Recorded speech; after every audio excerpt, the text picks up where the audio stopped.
Hoy os voy a presentar a mi marido, para que os enteréis un poco de mi vida, y sobre todo que es histórico también. Se llamaba Graciano Rozada Ballina y lo llamaban Chano, era conocido por Chano. Y bueno, pues cuando el golpe de Estado, pues fue voluntario a defender la República. Y cuando se formaron los batallones, pues lo nombraron capitán, que eso ya era un delito más grande para Franco después. Bueno, el caso es que cuando terminó Asturias, cuando pues salió de evitar que lo cogieran a lo primero y se escondió en un desván de la casa de la abuela, porque claro, no sabían cómo se pasaría y resultó que fusilaban a todo el que pillaban, así que él estuvo escondido, estaba en aquel desván, tuvo 6 meses. A los 6 meses, pues los falangistas pensaron, uy, igual se esconde, igual está en casa de la abuela. Y fueron a casa de la abuela y la abuela ya había muerto, era una tía, y mi suegra, la madre de Chano, pues estaban hablando cuando Chano sintió que hablaban hombres y miró y vio que eran los falangistas, se tiró por una ventana por atrás que daba al monte y al tirarse por la ventana al monte pues echó a correr por el monte arriba y alguien lo vio y empezaron a tiros. Y alguien decía, míralo, míralo, míralo en asturiano. Y entonces él pues corriendo y bueno, llegó a salvarse. Llegó a encontrar un rincón para esconderse y estuvo hasta por la noche. Y por la noche pues salió para ir al monte con los compañeros que estaban, había muchos que estaban fugados, como se dice en Asturias. Y bueno, pues allí como podían, pues tenía una hermana que a veces se arreglaba para llevar de comer y todo eso, y estuvo cuando mucho tiempo. Y en el mes, bueno, llevaba ya casi 2 años, prepararon un ministro de la República desde el extranjero, que se llamaba Indalecio Prieto, pues prepararon un barco. Y todos secretamente fueron apuntándose, pero eran muchísimos los que marchaban. Y era a tazones que venía el barco. Y estaba el barco allí ya, y ellos cuando llegaron ya casi iban a embarcar, que sintieron unos tiros y entonces vieron que os había descubierto, había pasado algo y ya cada uno pues tuvieron que saberse quién pueda. Y hubo un que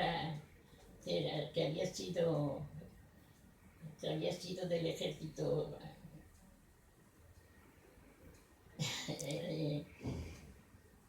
bueno, un mando. Dijo, mira, ahora tenemos que procurar no ir por, por las montañas, porque ahora los militares ya están ahí esperando y nos pasan a todos. Y bueno, fueron salvando unos que tiraron por el monte. Hubo una lucha muy grande para la parte de Carballín, Asturias, donde murieron muchos. Y ya no se salvó porque fue por los pueblos metiéndose. Y se salvó y llegó a encontrar a los compañeros al monte. Una vez en el monte se organizó para con otro compañero andar juntos siempre, porque claro, no estaban todos en grupos. Y creo que andaban toda la noche y por el día pues se metían a dormir donde podían. Y había un vecino, el que andaba con él, que estaba casado, tenía una niña. Y ese pues no quería andar muy lejos, ir muy lejos, porque quería aprovechar cuando tuviera la ocasión a ver si podía ir a visitar a ver a su niña. Y hasta que, bueno, una noche estuvieron andando toda la noche y por el día se tiraron a dormir entre pelecho. Cuando estaban en el pelecho vieron militares que venían enfrente y echaron a correr, pasaron por el pueblo como voladores. Pero al pasar un pequeño puente de un río que era aquí en el pueblo, pues cayó el compañero. cayó, no estaba muerto, pero murió luchando, pero él se tiró abajo y se metió entre maletas. Había maletas y se metió allí. Los soldados buscaban, pero él dice que parece que un soldado murió, pero que hizo la vista gorda. El caso es que se salvó, el otro murió luchando allí. Lo tuvieron todo el día allí, no se podía acercar nadie hasta por la noche. Y por la noche él, cuando llegó a tratar a encontrar a los compañeros, pues creían que lo habían matado también. Entonces ya al ver que nos quisieron matar en el barco y detuvieron a una hermana y a la madre, él se enteró una vecina que era no era de derechas, pero estaba enterada de lo que pasaba y le dijo que podía entregarse porque no tenía ninguna denuncia, porque eran los falangistas que lo buscaban, pero no tenía denuncia para meterlo a nada. Entonces se entregó y le hicieron consejo de guerra y le echaron 15 años y después lo mandaron para la mina a trabajar gratis. Y estuvo trabajando allí hasta que salió en libertad en el 41, me parece. No, sí, en el 41 me parece que salió. O sea que pasó 3 años en el monte y lo que trabajando en la mina. Y ya después salió en libertad vigilada, desterrado, y marchó para León. Y estuvo trabajando en León cuando vino a una boda al pueblo de una hermana, vino con días de permiso. Y vino a la boda y bueno, me lo presentaron unos amigos y bueno, hablemos 2 días que hablemos y le dijo que me iba a escribir. Pues bueno, y nos escribimos 2 años y a los 2 años nos casemos.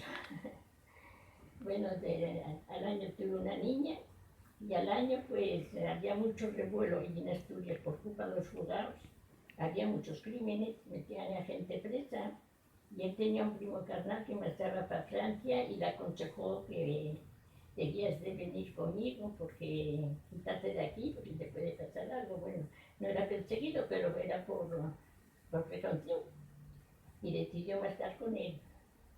Entonces pasaron por la montaña, claro, con mucho trabajo y tuvo suerte, nada más llegar tuvo trabajo y a los 8 meses, pues como yo era perseguida, que ya está todo en mi historia, pasé clandestinamente con la niña que tenía y 11 meses en Francia. Y bueno, en Francia pues sin nada, pero él tenía trabajo y yo tuve suerte, pero él tenía trabajo, no teníamos ni una sábana, pero tenía trabajo y bueno, todo se pasó bien. Una vez en Francia, pues rehicimos nuestra vida y fuimos felices. Y fue cuando después murió, pero fueron 57 años que fuimos felices en Francia. Y a los 56 años murió, tenía 90 años.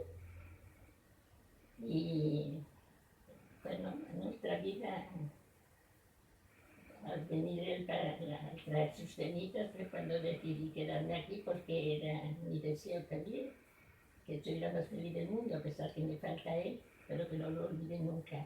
Y además mis cenizas irán con las mías cuando llegue el momento. Nuestra historia.